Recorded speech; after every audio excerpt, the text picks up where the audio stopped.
Sa mga mainit na balita ngayong tanghali, Kongreso, balik sesyon na ngayong araw, panukalang tax reform, death penalty at pagpapaliban sa barangay elections kabilang sa mga prioridad na tatalakayin. DNR Secretary Gina Lopez muling humarap sa confirmation hearing ng Commission on Appointments ngayong araw. Vice President Leni Robredo nagbayad na ng 8 milyong piso para sa kanyang counter-protest sa Presidential Electoral Tribunal kaugnay ng election protest ni dating Senador Bongbong Marcos. Pagdinig sa kaso ng Leomaric Bus na nahulog sa bangin sa Caranglan, Nueva Ecija, sinimulan na ng LTFRB. Presyo ng produktong petrolyo nag-rollback ngayong araw.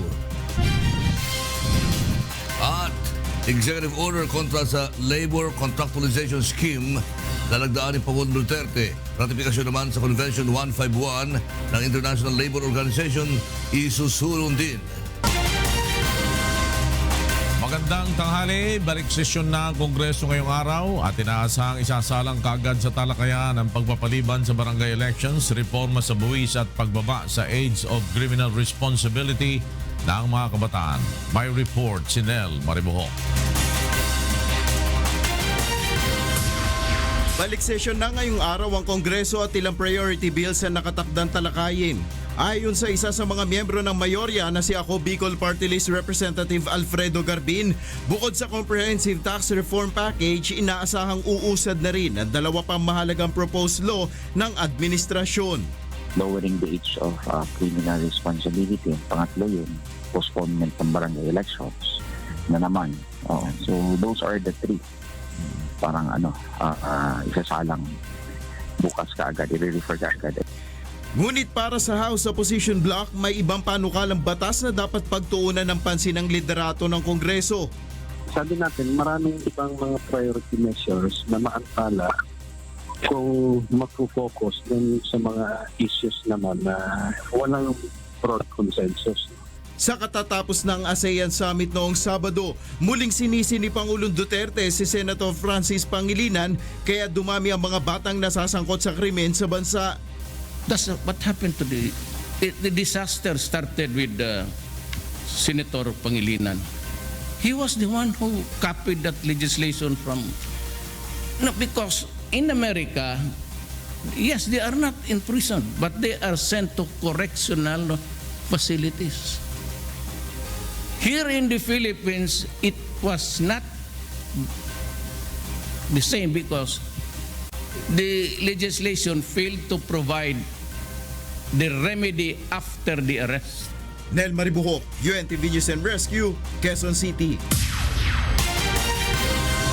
Muling humarap sa Commission on Appointments si Department of Environment and Natural Resources o DNR Secretary Gina Lopez para sa kumpirmasyon ng kanyang appointment. Para sa detalye ng ulat, makakausap natin sa telepono ang ating correspondent na si Nel Maribuhok mula sa Pasay City. Nel! Lord, nagpapaliwanag ngayon sa harap ng Commission on Appointments si Department of Environment and Natural Resources Secretary Gina Lopez kaugnay ng mga nakaraang usapin sa March committee meeting. Particular na dito ang pagkwestiyon Department of Finance Secretary Carlos Dominguez kay Secretary Lopez na umano'y hindi pagkonsulta sa mga sektor na maaaring maapektuhan sa ginawa niyang suspension at pagpapasara sa 28 mining company. Ayon kay Secretary Lopez, hindi nakita ng Secretary ang mga hawak nilang pass. Nilinaw rin ng DNR Chief na hindi siya laban sa mining industry. Katunayan niya ay 13 mining companies ang pumasa sa audit. Ang pagharap ngayon sa bicameral body ni Secretary Lopez ay para sa confirmation ng kanyang appointment. Marson, papas ng CA ang DNR Chief kung saan humarap sa pagkwestiyon ng CA ang ginawa nitong aksyon o suspension o at pagpapasara sa ilang mining operation. Sa ngayon ay patuloy ang pagkwestiyon ni Senator Alan Peter Cayetano kay Secretary Lopez kaugnay ng usapin sa mining operation. Floor? Nel Maribuhok nagulat mula sa Pasay City. Nanawagan sa Commission on Appointments o CA ang mga supporter ni na Secretary Gina Lopez, Judith Aguiwalo at Rafael Mariano na kumpirmahin na ang mga appointment ng mga ito Para sa detalye, makakausap natin sa pamamagitan ng telepono ang ating correspondent na si Ray Pelayo mula sa Quezon City. Ray! Lord, nagtipon ngayon dito sa Quezon City Sports Club ang mga supporter nila DSWD Secretary Judy Taguewalo at DAR Secretary Rafael Mariano. Ito upang may panawagan ng kumpirmasyon ng dalawang kalihim kung saan pareho silang sasalang bukas sa Commission on Appointments. Ayon sa organisasyon ng solo parent, ngayon lamang sila nakatanggap ng 100% na suporta mula sa kalihim ng DSWD sa loob ng 13 taon. Maging ang mga organisasyon ng mga may kapansanan at unyon ng DSWD employee ay nagpahayag ng contentment sa pamumuno ni Taguewalo. Ang grupo naman ng mga magsaka ay nagpatotoo sa nagawa ni Secretary Mariano, partikular sa pamamahagi sa kanilang mga lupang sinasaka. Ang gustong malaman ngayon ng mga supporter ay kung masasakop ba ang mga kalihim sa nasasalang sa kumpirmasyon ng bagong triple bypass rule. Sa bagong rule, hindi na maaaring magpatuloy ang isang kalihim na 3 beses na na-bypass. Pero ayon sa mga supporter, March 7 pa lamang ang bagong rule kaya hindi dapat ibilang ang mga nakaraang bypass. Kasama sa sinusuportahan ng grupo ay ang si DNR Secretary Gina Lopez na sa ngayon nga ay nakasalang na rin sa Commission on Appointment. Flor? Maraming salamat sa Ray Pelayo, nagulat mula sa Quezon City. Suportado naman ng minority senators ang plano ni Senator Leila de Lima na hilingin sa korte na payagan siya makasali sa mga deliberasyon sa Senado. May report si Mirasol Abugadil. Karapatan ni Senator Leila de Lima na makapag-participate sa sesyon ng Senado. Ito ang iginiit ng minority senators. Kasunod ito ng pahayag ni Senator de Lima na nais nitong dumalo sa deliberasyon ng panukalang pagbuhay sa death penalty, pagpapababa sa criminal age of responsibility at pagpapaliban sa barangay elections.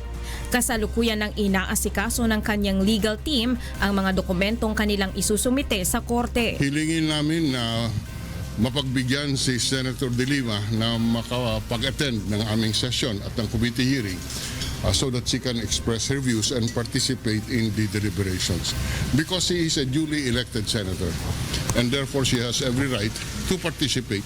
Sa pagdalaw ni na Senators Franklin Drilon, Kiko Pangilinan, Antonio Trillanes IV at Risa Hontiveros kay de Lima kahapon sa PNP Custodial Center, pinag-usapan umano nila ang mga nakabinbing panukalang batas na posibleng talakayin sa pagbubukas ng sesyon ngayong araw. Kinumpirma naman ng kanyang mga kasamahan na nasa maayos na kondisyon si Senator de Lima. Tsaka sabi niya, nabawas-bawasan ang kanyang stress sa ngayon dahil walang iPad, walang cellphone, walang laptop. So, nabawasan yung stress niya. Dumadating daw lang yung stress niya pag nababasa niya yung dyaryo. Mirasol Abugadil, UNTV News and Rescue, Philippines. Nagbayad na si Vice President Leni Robredo ng 8 million pesos bilang deposito sa kanyang counter-protest laban sa protesta ni dating Senador Bongbong Marcos. Para sa detalye, nasa telepono ang aming correspondent na si Roderick Mendoza mula sa Maynila.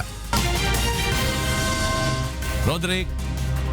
Yes, Flor, humabol si Vice President Leni Robredo sa itinakdang deadline ngayong araw ng Presidential Electoral Tribunal upang bayaran ang 8 million pesos na cash deposit para sa kanyang counter-protest. Ayon sa kanyang abogado na si Attorney Barry Gutierrez, bahagi ng perang pinambayad ni Robredo ay nanggaling sa personal na pondo ng Vice Presidente habang ang natitira ay inutang sa mga kamag-anakan ng kanyang yumaong asawa na si Jessie Robredo. Kabuang 15 million pesos ang pinababayaran ng PET kay Robredo bilang deposito at kailangan niyang bayaran ang natitira pang 7 million pesos hanggang sa Hulyo para ito sa mga gastusin sa pagdadala ng mga balota sa PET. Matapos makapagbayad ni Robredo, susunod na ang preliminary conference na nakatakdang gawin sa June 21 alas 2 ng hapon. Kaugnay nito ay inatasan na ng PET ang kampo ni Robredo at Marcos na magsumite ng kanilang preliminary conference brief hanggang June 16. Kabilang sa lalamanin nito ang pinasimpleng mga isyu sa protesta bilang ng mga testigo at ang panukala ng magkabilang panig kung paano mabilis na mareresolba ang protesta. Flor? Maraming salamat sa iyo, Roderick Mendoza, nagulat mula sa Maynila. At sa iba pang mga balita, maaari na makuha ng mga botante ang kanilang mga identification card o ID. Sa Twitter account ni Commission on Election spokesperson James Jimenez, ipinakita ang larawan ng ilang unclaimed voters ID. Ayon sa COMELEC, magtungo lamang ang mga botante sa mga election office sa kanilang lugar upang makuha ang kanilang ID. Una na pinahayag ni COMELEC Chairman Andy Bautista na nasa 9 milyong voters ID ang unclaimed o hindi pa nakukuha sa buong bansa. Ipinahayag ni Pangulong Rodrigo Duterte na determinado siyang wakasan na ang endo system sa buong bansa sa kanyang pagsasalita sa Labor Assembly kahapon sa Davao City. May report si Janice Inhente. I stand firm in my conviction to end endo. Ito ang pagtiyak ni Pangulong Rodrigo Duterte sa mga manggagawa kaugnay ng kanyang pangako na tapusin ang endo at kontraktualisasyon sa bansa. Ginawa ng Pangulo ang pahayag sa Labor Day Assembly na ginanap sa Davao City kahapon. Ayon sa Pangulo, ipinahahanda na niya ang executive order na striktong magpapatupad ng mga batas laban sa endo at labor-only contracting. The Labor Code guarantees all workers of the rights to security of tenure. This has to be strictly enforced. Panahon lang. To this end, I will issue an executive order directing the strict implementation of existing provisions of law against endo and labor-only contracting. Bukod dito, sinabi pa ng Pangulo na pagtibayin o iraratipikahan ang Convention 151 o ang Labor Relations ng International Labor Organizations o ILO. Ito ang magbibigay ng karapatan sa mga government worker na bumuo ng union. I am pleased to announce that I have decided to ratify, pirmana na po, ang ILO Convention number 151 and endorse the same to the Senate for its concurrence. May this serve as a symbol of government's commitment to continuously uphold the aspiration of a corrupt-free civil service. Magdadagdag din aniya ang pamahalaan ng mga labor inspectors na mula sa hanay ng labor groups upang mabilis na matukoy ang mga kampanyang nang aabuso sa karapatan ng mga manggagawa. Ngunit hiniling naman ni Pangulong Duterte sa mga labor group na bigyan pa ang pamahalaan ng panahon dahil inaayos pa ang sistema. Janice Inhente, UNTV News and Rescue, Davao City. Payag si Pangulong Rodrigo Duterte na magdaos ng military exercise ang Pilipinas at ang China. Ayon naman sa Department of National Defense, makailangan ng mahabang paghahanda bago ito maipatupad. Narito ang report ni Victor Cosare. Ipinasilip kay Pangulong Rodrigo Duterte ng Chinese Navy ang kakayahan ng guided missile destroyer nito na Changchun. Isa lamang ito sa 3 barkong pandigma ng China na nasa Davao City para sa isang goodwill visit. In my term, maybe I will try to make something like this. But it has to be as beautiful as Ayon sa Pangulo, ang pagbisita ng Chinese Navy sa bansa ay bahagi ng confidence-building measure ng China at Pilipinas. Samantala, bukas naman si Pangulong Duterte sa pagkakaroon ng joint military exercise sa China. We can have a joint exercise here in Mindanao, maybe in the Sulu Sea. Pero ayon kay Defense Secretary Delfin Lorenzana, hindi agad-agad maisa sa katuparan ito. Magkaroon muna tayo ng framework, agreement, kasi meron diyang kung exercises, baka nandito yung mga tropa nila, we will have to craft a SOGPA, yung Visiting Forces Agreement. And this is very important. Kailangan natin ng asang-ayon ng Kongreso. So it's still a very long process. Samantala, sa susunod na linggo naman nakatakdang muling isagawa ang balikatan exercise sa pagitan ng mga sundalong Pilipino at Amerikano sa kabila ng naunang pagtutol dito ni Pangulong Duterte. Victor Cosare, UNTV News and Rescue, Davao City. Pinaratangan ng China ang Pilipinas na labag ang ginawa nitong pag-ukupa sa ilang isla sa West Philippine Sea, partikular na ang Pag-asa Island. May report si Leslie Longbowen. Illegal. Ito ang pananaw ni Chinese Ambassador to the Philippines Zhao Jianhua ukol sa pag-ukupa ng Pilipinas sa ilan sa mga isla sa West Philippine Sea, kabilang na ang Pag-asa Island na sakop ng Palawan Province. We view the occupation by the Philippine side of those islands are illegal. And so the buildings on it are also illegal. Ngunit ayon kay Defense Secretary Delfin Lorenzana, wala siyang nakikitang paglabag sa paninirahan ng mga Pilipino sa isla. Hindi ko alam kung saan na binabase yung illegal eh. Anong batas ba yung sinusunod niya? Kung batas nila, mukhang ang sabi naman ng International Court, walang basis yung kanilang Dundas Line. So hindi nila teritoryo yun. Ayon naman kay Pangulong Rodrigo Duterte, matagal nang okupado ng mga Pilipino ang isla. We have been there since 1974, by the way. Desidido rin ang Pangulo na ipagpatuloy ang pagsasaayos ng mga pasilidad rito. Ganun pa man, bukas pa rin ang China sa mapayapang pagresolba sa issue. I think the policies will adhere to the peaceful negotiation to find a peaceful solution. But our position, I have said, we view that it's illegal. Matatanda ang ikinabahala ng China ang naging pagpunta kamakailan sa Pag-asa Island ni Defense Secretary Lorenzana kasama ang ilang mga opisyal ng militar upang inspeksyonin ang mga pasilidad rito. Leslie Longbowen, UNTV News and Rescue, Philippines.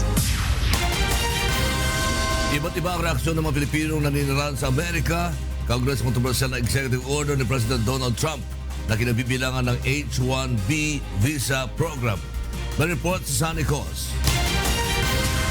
Naging alalahanin ng immigration community ang nilabas na immigration orders ni US President Donald Trump. Kabilang narito ang pagsusuri sa H-1B visa program. Ang H-1B visa ang pangunahing working visa permit na ibinibigay sa mga skilled international professionals maging sa mga international students na magkaroon ng pagkakataong makapagtrabaho at manirahan sa Estados Unidos. The country of birth of the beneficiaries of the H-1B visa, of approved H-1B visa petitions, the Philippines was number 4 for the last fiscal year 2015. Ayon pa kay Attorney Salonga, bagamat ang Kongreso ng Amerika lamang ang may kapangyarihang makapagbago ng karamihan ng nilalaman nito, kabilang na ang pag-outsource sa mga manggagawang mura ang pasahod kumpara sa mga Amerikano, mayroon pa ring mga provisions sa programa na maaaring baguhin ni President Trump. Lubhaan niya ito makaapekto sa mga Pinoy na H-1B visa holders at pamilya ng mga ito na may hawak na H-4 visa. President Obama's administration came up with a work authorization rule for spouses of H-1B visa holders who are on H-4 or dependent spouse dependent status. That is a creation of the executive department. So President Trump, in much the same way, can come up with a different rule or can take out that rule altogether. Which is in a good way in some aspect because it will stop the hiring of foreign workers by some employers who would give a low rate rather than hiring Americans who are also deserving or skilled as well. He has to be more precise on the directions that he's going to, and he has to consider the advice of the rest of the group of governments in order to accomplish what he's trying to do. Again, most especially on immigration. Hinikayat ng mga immigration group ang mga komunidad na laging maging alerto sa kabila ng tuloy-tuloy na pagpapahinto ng korte sa mga immigration orders ni President Donald Trump, lalo't desidido ito na maisagawa ang kanyang mga pangako noong campaign season. Sunny Cos, UNTV News and Rescue, New York, USA. Nagpahayag ng pangamba si Pangulong Rodrigo Duterte at iba pang pinuno ng mga bansa sa ASEAN region dahil sa tensyon na nagaganap sa pagitan ng North Korea at ang Amerika. Narito ang report ni Mirasol Abugadil. Ipinadala na ng Japanese government ang Izumo, ang pinakamalaking warship nito sa Pacific Ocean upang umagapay sa US military vessel kasunod ng tensyon sa Korean Peninsula. Kahapon, umalis sa Yokosuka Base ang helicopter carrier Izumo na inatasan umano upang protektahan ang US vessel na magdadala ng supply sa US Naval Fleet, kabilang na ang USS Carl Vinson Carrier Strike Group. Una nang nagbabala ang North Korea na palulubugin nito ang Carl Vinson at ang isa pang US submarine. Ang USS Michigan na isang nuclear submarine ay nakadaong sa South Korea. Ayon sa South Korea, magkakaroon ng military drill ang kanilang Navy kasama ang US Strike Group. Nagsimula ang tensyon sa Korean Peninsula nang kondenahin ng Estados Unidos ang ilang beses na pagsasagawa ng nuclear at missile tests ng North Korea.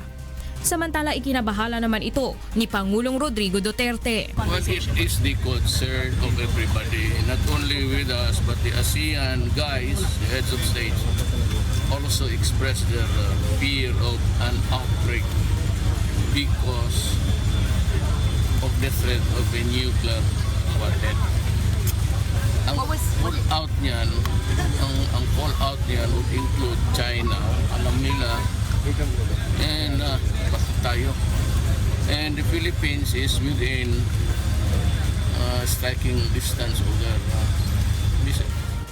Una nang sinabi ng Pangulo na naniniwala siya na ang bansang China ang may kakayahan na makapigil ng tensyon sa Korean Peninsula. Mirasol Abugadil, UNTV News and Rescue, Philippines. Panawagan po sa mga taga-Taguig City, mawawala ng supply ng tubig ang ilang bahagi ng barangay Hagonoy sa Taguig City mamayang gabi. Ayon sa Manila Water, ito ay dahil sa valve installation sa Quasay Street. Magsisimula ang water interruption ganap na alas 10 mamayang gabi hanggang alas 4 na madaling araw bukas. Pinapayuhan ang mga apektadong residente na mag-ipon na ng tubig. Nagkaroon ng malakihang pagbaba sa presyo ng mga produktong petrolyo ngayong araw. 88 o 85 sentimos ang binawas sa halaga ng bawat litro ng gasolina ng Shell, Petron, Flying V at Sea Oil. Piso naman ang rollback sa 1 litro ng kerosene at 70 centavos naman sa diesel. Samantala, nagpatupad rin ng kaparehong bawas sa presyo ng gasolina at diesel ang PTT Philippines, Unioil, Phoenix at Eastern Petroleum. Kasalukuyan dinidinig ng Land Transportation Franchising and Regulatory Board o LTFRB ang Leo Maric bus accident sa Caranglan, Nueva Ecija noong April 19. At para sa detalye ng ulat, makakausap natin sa telepono ang aming correspondent na si Joan Nano mula sa Quezon City. Joan. Yes, Lord, masusing kinwestiyon ngayong umaga ng mga opisyal ng Land Transportation Franchising and Regulatory Board ang operator ng Leo Maric bus hinggil sa nangyaring aksidente sa Caranglan, Nueva Ecija kung saan nasawi ang 33 tao at sugatan naman ang higit 40 pasahero. Ipinatawag ng LTFRB si Leonardo Patulot upang ipaliwanag ang ilang issue hinggil sa kung kailan nabili ang naturang model ng bus. Gayon din ang hindi nito pagdaan sa itinakdang ruta na dapat tahakin ng driver nito.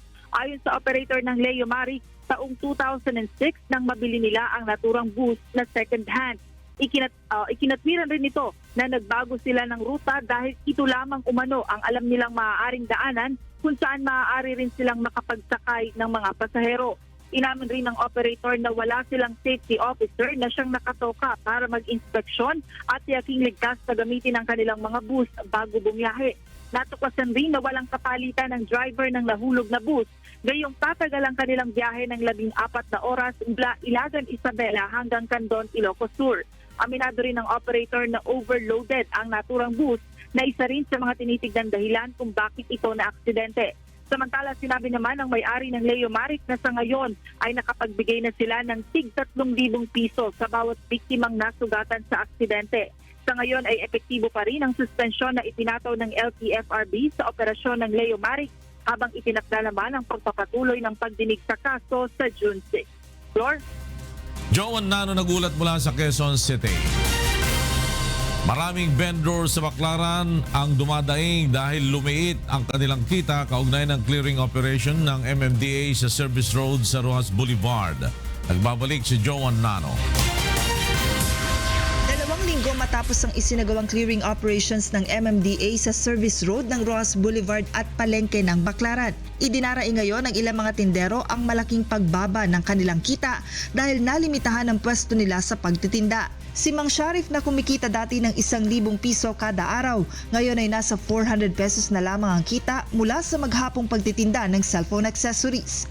Sa normal kasi medyo nakabinta kami ng malakihan. Sa mga ganitong ordinaryong araw ng mahigpit, makabinta lang kami ng pangkain lang, sapat na yon, wala nang kaano na yon.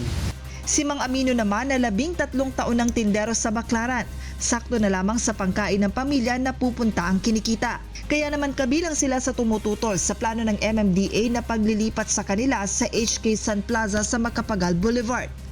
Ang gusto lang namin, ma'am, basta yung ganito lang, nasa gilid lang kami, okay lang sa amin. Nasa ayos. Sumusunod naman kami sa patakaran nila eh. Ipinaliwanag naman ng MMDA sa mga vendor na hindi sila mawawala ng customer dahil sa lugar na ito ililipat ang Southwest Integrated Provincial Transport Terminal.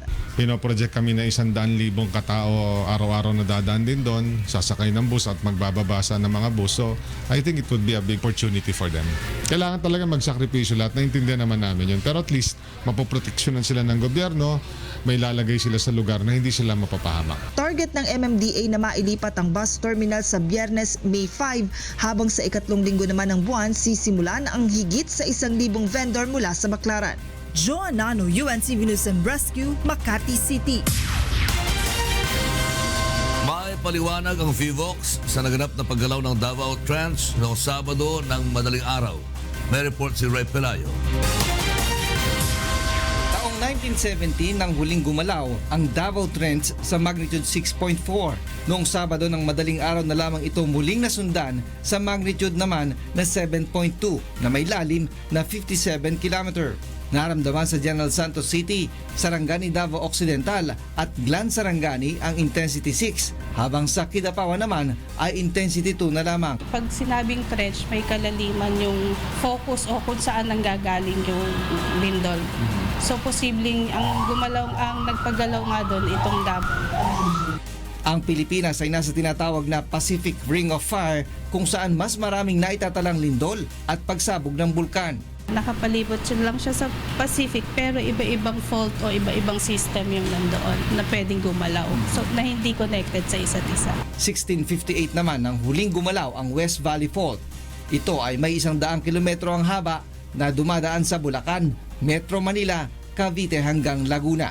Kung mangyayari yung 7.2 dito sa may West Valley Fault, magnitude 7.2, tapos posibleng intensity 8 siya in the areas in Metro Manila. 8 pababa. So malakas kasi marami siyang damage dahil maraming structure, populated yung area. Sa pag-aaral na isinagawa ng FIVOX noong 2013, nasa 48,000 katao ang posibleng mamatay kapag tumama ang magnitude 7.2 na lindol sa Metro Manila. Patuloy ang paalala ng FIVOX sa publiko sa paghahanda sa posibleng paggalaw ng West Valley Fault. Ray Pilayo, UNTV News and Rescue, Quezon City. Tinupok na apoy ang dalawang paupahang bahay sa First West Crame sa Quezon City kagabi. Hindi bababa sa 15 pamilya ang nawalan ng tahanan dahil sa sunog. Ayon sa Bureau of Fire Protection, mabilis na kumarot ang apoy dahil sa gawa sa light materials ang mga bahay. Umabot ito sa ikalawang alarma at idineklara ng fire out bandang alas 12 ng hating gabi. Allegedly, ang origin ng fire natin is nanggaling sa second floor, right portion ng bedroom ng occupant. So inaalam po natin ang ano pang sanhi ng sunog. Dalawa po pero maraming division kasi. So malamang maraming families na nakatira dito. 5 suspected drug pusher ang naresto at 2 milyon pisong halaga ng hinihinalang shabu ang nakumpiska sa magkakahiwalay na bust or buy-bust operation sa Caloocan at Pasay City. May report si Maki Libradilla. Nasa kustudiya na ngayon ng Northern Police District Drug Enforcement Unit ang 5 suspected drug pusher matapos mahuli sa entrapment operation sa Caloocan at Pasay City. Unang naaresto sa monumento sina Kate Elnas, 39 anyos at Abigail Tongko, 36 anyos. Aminado naman ang dalawa sa iligal na gawain. Isang follow-up operation naman sa FB Harrison sa Pasay City ang isinagawa ng mga otoridad matapos ituro ng 2 babae ang pinagkukunan nila ng droga. Arestado si Melvin Galaki, 25 anyos at 2 umano nitong lookout na sina Ruben Resurrection at Arturo Pengson nang tanggapin ng buy-bust money mula sa mga pulis na nagpanggap na buyer. Tumatawag siya sa akin kung magkano na yung pera, dadaanan niya lang sa akin. Yung kapatid ko po na bunso nag-aaral, sa akin po nakatira. Ako po yung nagpapaaral. Ayon sa otoridad, isinagawa nila ang operasyon matapos makatanggap ng intelligence report kaugnay sa iligal na gawain ng grupo. Kasi talagang naghahanap sila ng babagsakan dito sa Kamanaba area. Sa kabuuan, 800 gramo ng hinihinalang shabu na tinatayang aabot ng 2 milyong pisong halaga ang nakumpiska ng mga otoridad sa mga sospek. Makili Bradilla, UNTV News and Rescue, Caloocan. At ngayon naman, alamin natin ang mga balita mula sa iba't ibang panig ng Pilipinas. Ihatid ang ating kasangbahay na si Frima Salonga Gloria. Maya paugto, Frima. Nakalasalamat lakay at maya paugto ka rin kay katamong kasambahay. Ining kay katamong balita, iba't king miyayaliw ang lugar king kay katamong bansa. Beka wala laking gamat dareng bandidong Abu Sayyaf di Alids nor Halis ampong Aljimar Ahari. Driver laking DPWH Sulu ding adwa adinukot dareng ASG king lalam na ning sub-leader Hatib sa Wadyaan anyang Sabado king vicinity na ning barangay Bangkal Patikul Sulu.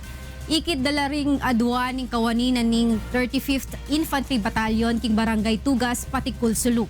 Agpang kag Brigadier General Sirlito Sobehana, commander ning Joint Task Force Sulu pekawalan no ning Abu Sayyaf deng adwang biyag kay batdang sinabi ni karelang pamilya na alalang ibayad nung sakaling manyad lang ransom king grupo.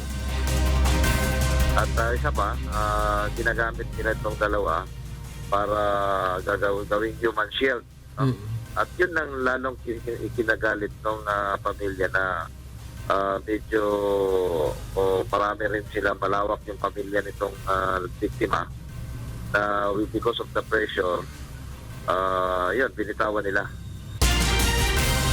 Metong lalaking magpanggap pulis inginaresto na ning Danao City Police Napun. Kilala din ni ay Joselito San Jose Lamibaw, 40 anyos iba't king barangay Saksak, Danao City. Agpangking Danao PNP, nireklamo dering mapilang residente Lamibaw, uli na ning pamanakot. May kumpis kaking suspect ding aduang baril ampong bala, peking PNP identification card, ampong PNP badge, ating serial number. Makayarap ya Lamibaw king kasong pamaglabag king Republic Act 10591 ampong 9516. Binuklat din na po ning Chinese Navy ang karelang barkong pandigma ang makadaong king Sasa Wharf king Davao City manibat pa anyang Domingo. Pilang Dabawenyo laring may di ng tsansang makalubang pong akit ding abilidad na ning guided missile frigate ning China. Pero maigpit ing pamagbawal na ning Chinese Navy king pamangwang litrato ang pong video king kilub na ning barko. So, na ni-explain yung torpedo job. Napakaganda. Anti-submarine yun. Yung torpedo. Tapos yung gun nila sa harapan, nandun yung mga armas nila sa ilalim. Yung armory nila. Kaganda. Makatalaga nemang makoking bansangin ning Aldoy ngatlong warship na ning China. Sinapakyang artist, art enthusiast ang pong turista ing People's Park ning Baguio City Napun. Uli na ning buridang makisan metong king gewarang painting for a cause king Balen. Layo na nini na makalikom lang maragula-ulaga para king metong nga pasyente ang mangailangang kidney transplant king probinsya. 50 lokal ang pong National Plein Air o Outdoor Painters ing mag-volunteer king karelang serbisyo bang makasawap king beneficiary na ning event. First time na nakasama natin ang team ng mga artists nationwide, national. And this is blood donation. At the same time, it's for a cause. Like donating blood is a gift, parang donate blood and be a hero and save lives. Samantala, metong mass bloodletting muri ning gewara kasabi na ning fundraising event para ka ring magpa-kidney dialysis. Adyan ning kay katamong balita, iba't king miyayaliwang lugar ning kay katamong bansa. May balik kay Ken Lakay. Dakala salamat, Frima Salonga Gloria. Napanalunan ni Rafael Nadal ang record extending 10th Barcelona Open title kaninang madaling araw dito sa atin sa Pilipinas. Tinalo niya si Dominic Thiem ng Austria 6-4, 6-1 at kinolekta ikalawa niyang magkasunod na clay court title. Nito lamang nakaraang linggo na pagwagihan ni Nadal ay kasampu niyang Monte Carlo Masters na wala man lamang nailaglag kahit na isang set. Kinailangan lamang ni Nadal ang 70 minuto para dispatchahin si Thiem sa kapapangalan pa lamang na Nadal Court sa Real Tennis Club sa Barcelona.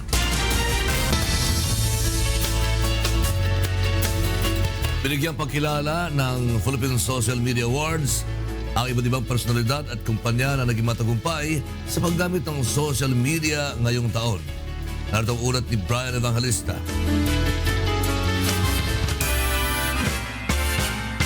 Around the world, I've searched for you.